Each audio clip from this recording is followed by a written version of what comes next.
What's up? Yan, panibagong obra, panibagong pyesa na naman. Yan, napansin nyo kanina dun sa first part ng video natin. If naaalala nyo siya, yan, yun yung ginawa natin na cover up yung chest. At the same time, yung Buddha dun sa kanyang arm. So, this is the day. Ngayon na namin siya tatapusin. Sana, kung matatapos, wrap around full sleeve project yung gagawin namin ngayon. And hopefully, matapos namin siya kayanin ni client. Kasi nag-apply kami ng naming cream. Medyo patayan tong namin, session namin. And yun, tara samahan nyo ako. Let's go! Yun na nga. Ayan. Bali dito, mixing lang muna tayo ngayon. Tapos, si client kasi binabad natin ang naming cream. Kasi si client, hindi siya pumapayag ng hindi naka-naming cream. Gusto niya kasi lagi naka-naming cream para daw mas mabawasan yung ano. Halos common naman sa mga Taiwanese client ko. Ganyan ang gusto. Ganyan ang mga gusto nila. Yan ang mga trip nila. Yung naka-naming cream. Kahit minsan nga kinokontian ko lang yung paglagay. Pero pakiramdam daw nila mababa lang yung pain. Pero ang totoo niyan, mind over matter lang naman yan. Pero si client, believe din naman ako dito kasi itong si client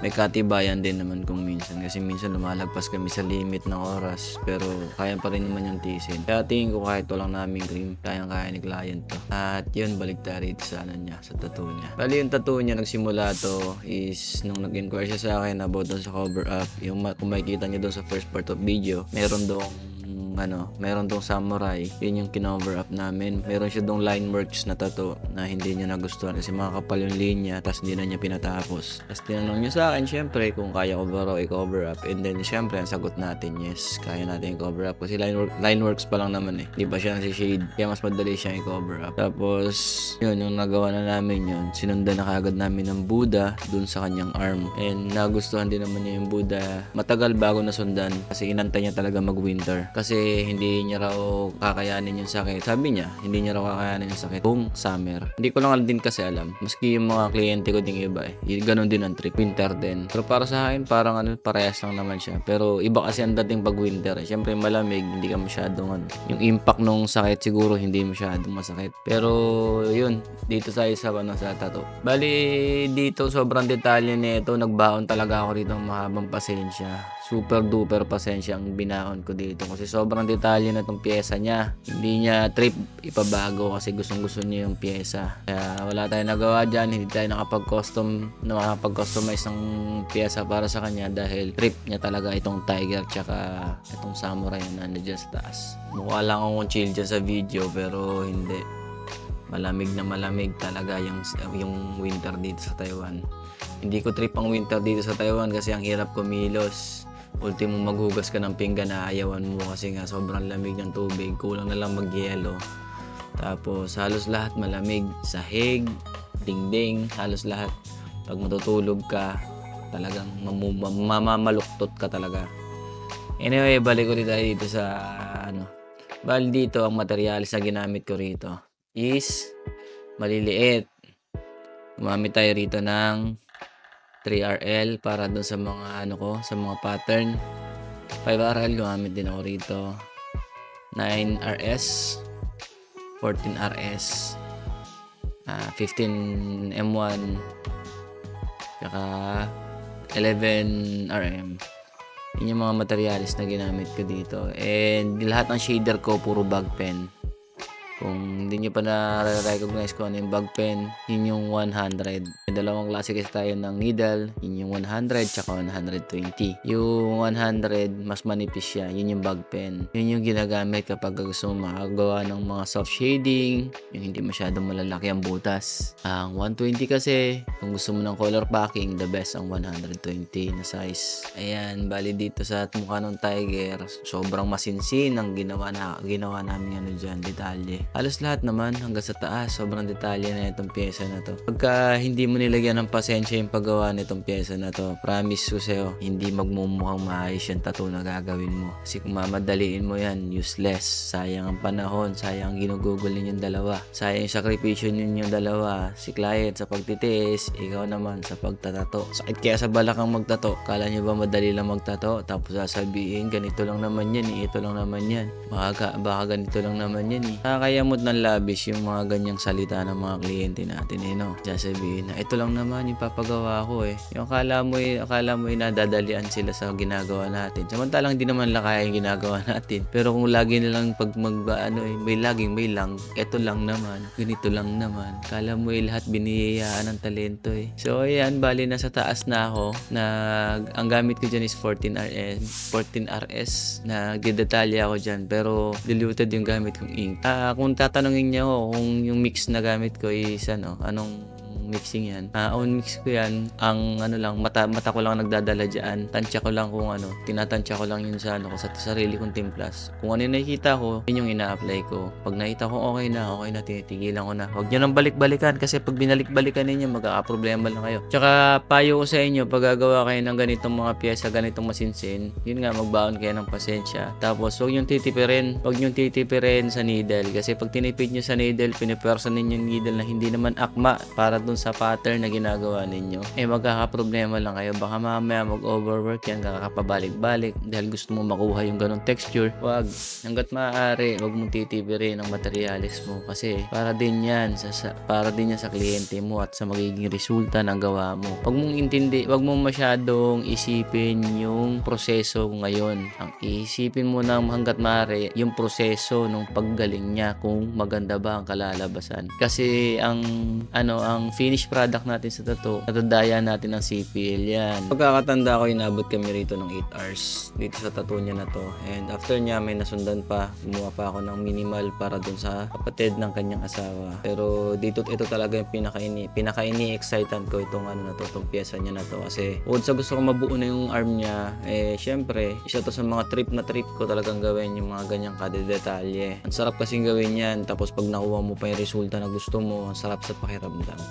Talagang babaunan mo lang siya ng sipag at saka pasensya. Kasi kung mapasensya ka lang, hindi mo naman sinisipagan, wala din. Lagi magkasama yung dalawa na yun, sipag at saka pasensya. Kasi kung maiinip ka, mamadaliin mo pa rin, diba? Yan, makikita nyo ngayon yan. Yan na yung resulta niya, diba? Okay ba sa inyo yan, mga tol? At syempre, bago matapos tong video na to, pupromote lang tayo. Ayan, sa lahat ng gusto magpatattoo, message nyo lang ako sa aking dalawang FB page, GMT TV. Yan, dalawa yan siya, tsaka JM Tattoo. Pwede nyo rin akong direct message sa aking TikTok account. Meron din tayo, JM Tattoo TV. Yan. At pwede rin kayong dumirekta sa akin sa mga main account ko. Dalawa din yan. Peter Joseph Opus. Yan. Tsaka Peter Joseph Opus 2. Yan. Siyempre, maglalambing na rin ako sa inyo. Pa-follow ako. Pa-like din ako ng aking mga FB page. At siyempre, lalong-lalo tong aking YouTube channel. Yan. Hit nyo na yung notification bell para palagi kayong updated sa lahat ng mga videos na gagawin ko. Yan, salamat sa inyo. May nakapagsabi nga sa akin na mas mahirap nga daw ang black and gray kaysa sa colored. Para sa akin naman, halos pareha silang mahirap. Sa gaya ko din na medyo struggle ako pagdating sa colored. Para sa akin, pareha silang mahirap. Si black and gray kasi nagmumukha lang siyang mahirap dahil syempre titimpla ka talaga ng mas maayos dyan. Walang ready-made kasi dyan Hindi naka-ready-made. Kahit anong ready-made na gamitin mong ink, mag-a-adjust ka pa rin. Ganun din naman si colored. Si colored, ang kagandahan lang, andyan yung mga isasalpak mo na lang. Yun nga lang, syempre may tinatawag tayo na color blending. At maaari, gagawa ka pa rin ng mixture. Gagawa ka pa rin ng solution. Gagawa ka pa rin ng mga mix pagdating sa color blending mo. Kaya para sa akin, parehas lang silang mahirap. Yan yung common na naririnig ko dati kasi syempre naging question ko rin siya sa utak ko kung bakit. Ano bang mas mahirap? Bakit may nagmamaster ng black and gray? Bakit may nagmamaster ng colored? May mga taong gumagawa ng black and gray pero hindi gumagawa ng colored. May mga tao naman gumagawa ng colored pero hindi nagba-black and gray.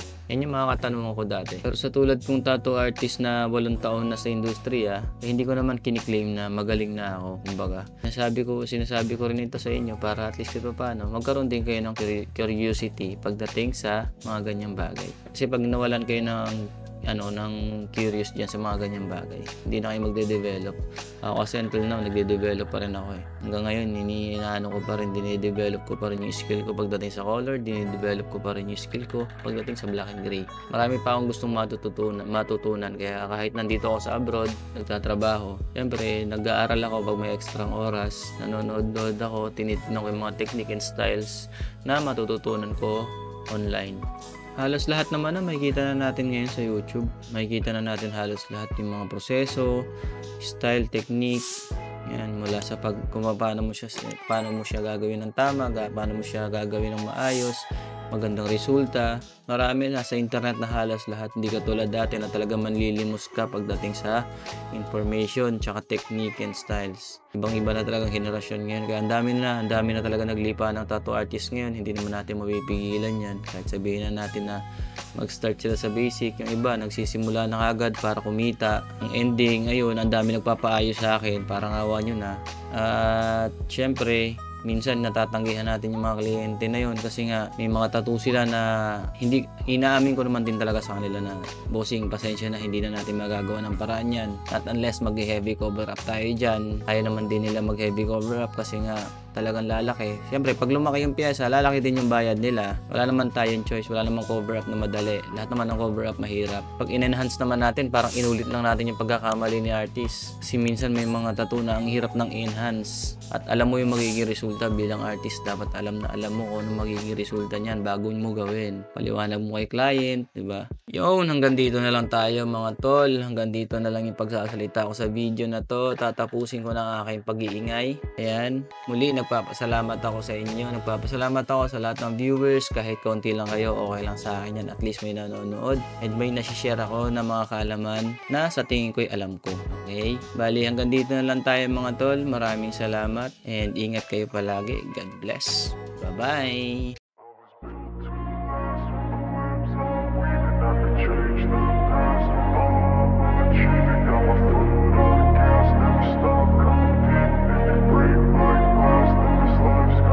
I wanna be the best in the game, invest in my name. Check no restraints, I'm obsessed with the pain. I ingest, I retain, assess and I change. Possessed by the thought I'll be free one day from society's restraints. Money, clout and fame, a disease, a plague. We all love to hate, have to play the game, have to make a name. All our insecurities are on display. This is war with the enemy, think that it was meant to be. Living in a time where disease is on every screen. I won't let them fester me, I know most are festering. Negativity is a plague for the mentally weak. No mercy, all I got is working. Never stop searching, never quench the thirsty. I'm toxic and psychotic, with this logic you can't stop it. It's been chronic since I was a boy, so neurotic and chaotic. I'm built to last with the webs I'm weaving. I could change the past with all I'm achieving. Got my foot on gas, never stop competing. If you break like glass, then this life's gonna eat 'em. Make mistakes real fast, then you learn how to beat 'em. If you take off the cast, you can see all the healing. If the pain's in the past, move on from the grave and put your foot on the gas. No, never stop competing, yeah. I've been doing this, I'm on it. I just wanna be iconic. Sipping on a gin and tonic, got me going off when I'm on this topic, yeah. If I ever play, I want it. You know that I'm always honest.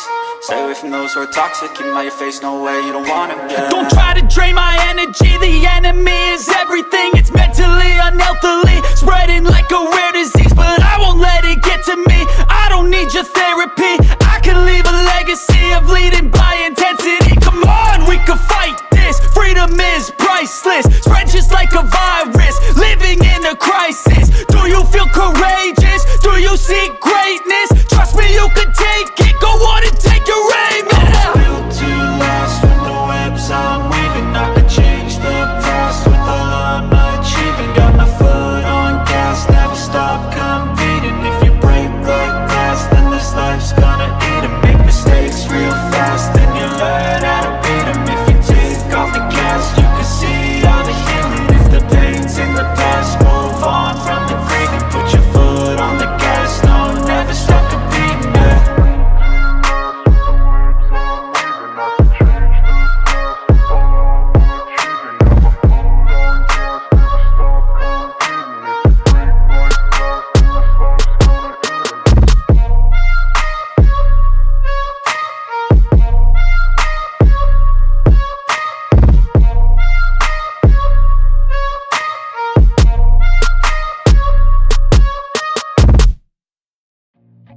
I feel nauseous, believe me. Never had a lot of shit come easy. Had to work hard, struggle just to be me. Had to rise up just so they could see me.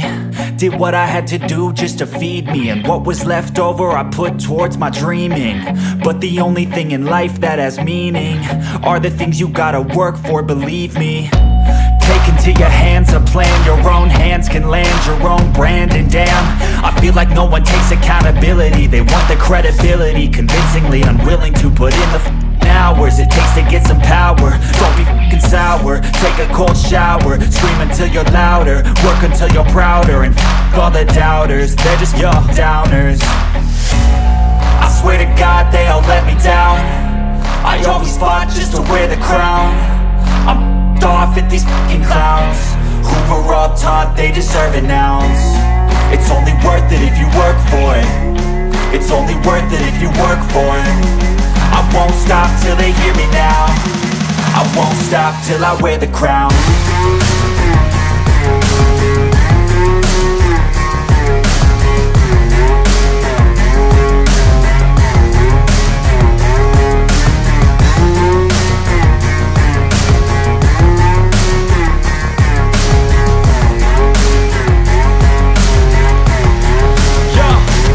Let's go. I'm just telling you to fight for your dreams, but it's not what it seems. Man, it's hard to be seen when everybody wants to be king. Yeah, they all wanna ring, yeah, we all wanna be free. So show me what you got, what you bring, how you fight in the ring, how you take a fucking swing. Do you got heart, are you mean? Got some scars, got some needs, are you willing to go bleed? I swear to God they all let me down. I always fought just to wear the crown. I'm off at these fucking clowns who were all taught they deserve an ounce. It's only worth it if you work for it. It's only worth it if you work for it. I won't stop till they hear me now. I won't stop till I wear the crown. I swear to God they all